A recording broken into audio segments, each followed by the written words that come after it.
Hello everybody, my name is Abby Drost and today we are at the 4-H building at the Iowa State Fair and we will be covering the AgOvation State Fair Challenge. AgOvations is a program that Iowa 4-H has had for 3 years. It is one that aims to help youth develop the skills to be successful in modern day agriculture.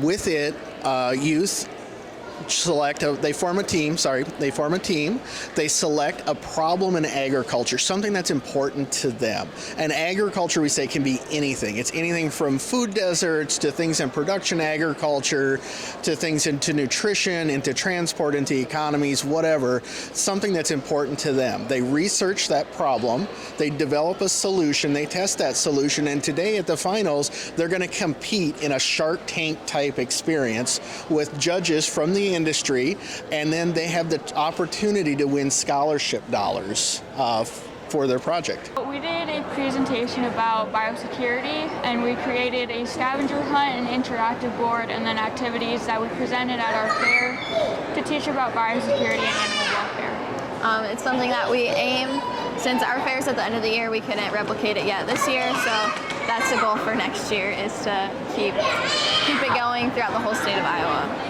We were trying to find an environmentally friendly replacement to plastic mulch because plastic mulch is burned when you're done using it, so it's not recyclable. So we wanted to replace it with something that could be recycled when you're done using it, that also performed well as a mulch.